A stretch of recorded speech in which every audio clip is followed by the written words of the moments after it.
Hai YouTube, hari ini saya akan membuat sogol. Sogol ini masih saudaraan sama si urap. Urap dikukus, sogol direbus. Rasanya endol, seger, dan cocok untuk makanan kalau misalkan kita mau diet atau membatasi kalori harian yang kita konsumsi ya. Pastinya untuk membuatnya juga sangat mudah. Yang mau mencoba silahkan ditonton videonya.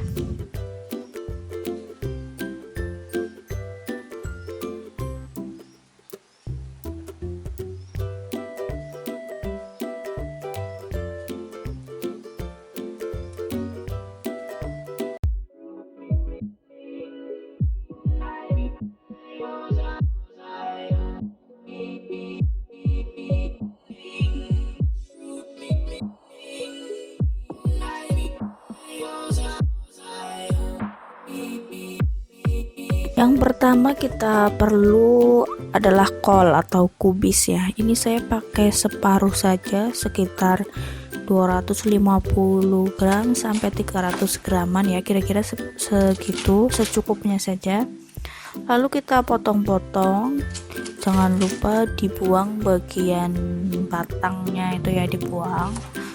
Kemudian dipotong kecil-kecil saja sesuai selera. Seperti membuat sop gitu ya, kita motongnya. Jangan lupa dicuci. Kemudian saya akan menggunakan togenya secukupnya. Ini saya 2 genggam. Untuk sayur sendiri sebenarnya bisa memakai sayuran hijau lainnya, tapi biasanya kalau di sini untuk sogol itu sendiri wajib menggunakan yang namanya kol dengan toge. Bisa menggunakan kangkung, daun pepaya atau yang lainnya. Nah, ini direbus sebentar saja, cukup sampai setengah matang atau 3/4 matang lah, jangan sampai matang-matang banget ya, nanti kurang enak. Jadi masih ada masih ada sensasi kriuk-kriuknya dari si sayurnya itu sendiri. Ini semua sayurnya sudah dicuci ya. Begitu juga dengan si toge, cukup sebentar saja sudah cukup matang. Nah, untuk bumbunya sendiri saya memakai 2 siung bawang putih, 4 siung bawang merah. Kita ulek sampai halus. Tambahkan 3 cabai merah atau sesuai selera. Kalau mau pedas bisa ditambah cabai rawit. Kemudian tambahkan kencur dan terasi. Ini sesuaikan selera lagi, balik lagi, dan garam. Ini yang pertama saya pakai setengah sendok teh garam untuk menghaluskan ya. Kemudian tambahkan gula merah atau gula Jawa. Saya tambahkan 1-2 biji asam Jawa. Dan lengkuasnya saya pakai 2 saja, dikeprek. Lalu daun salam juga perlu ya. Untuk pemakaian kelapanya sendiri pastikan pakai kelapa yang muda ya, jangan terlalu muda ya, sedang lah ya. Ini saya pakai setengah butir, beli di pasar murah ya, di sini cuma 1.250 satunya, jadi 2 cuma 2.500. Ini posisi kompor masih mati. Kita masukkan bumbu yang tadi kita ulek, kemudian tambahkan airnya 1,5 gelas saja cukup.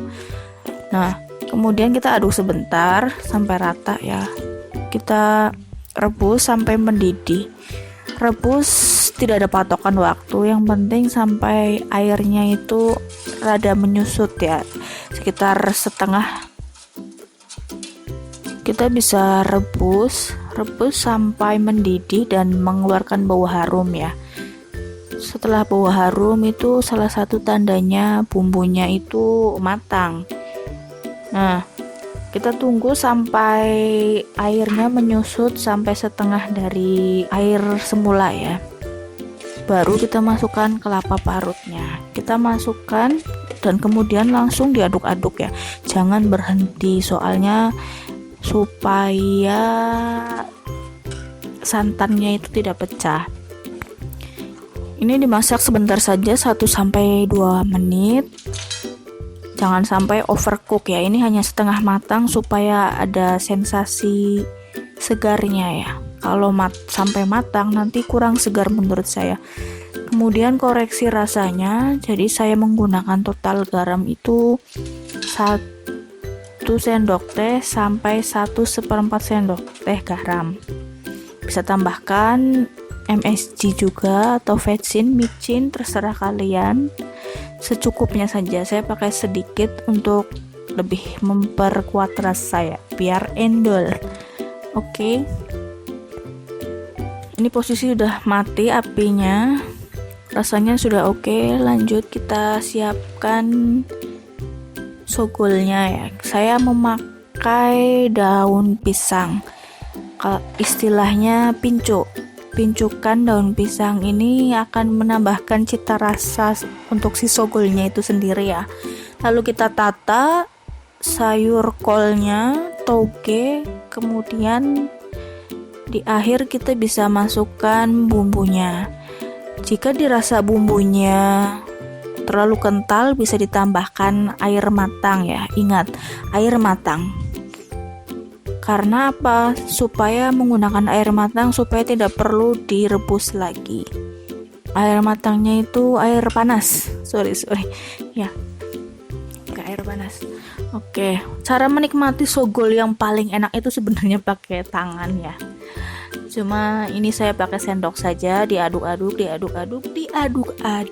baru kita bisa makannya. Saya tim aduk. Kalau yang tidak suka makan dengan cara diaduk, bisa tidak diaduk juga boleh saja. Cuma bumbu akan lebih berasa kalau diaduk. Ini dari kolnya itu masih gak kriuk ya. Rasanya segar, perpaduan dari kencur, terasi, dan asam. Ini agak sedikit asam ya. Kalau mau membuat, nanti kalian bisa coba dengan mengurangi asamnya. Pakai 1 biji asam atau asam saja sebenarnya sudah cukup. Nah, dan saat memasaknya, kalau tidak mau terlalu asam, bisa dimasukkan sebelum memasukkan kelapa parut. Itu kalau mau dicoba, ikuti seperti itu saja. Nah, ya bisa disajikan juga dengan kerupuk.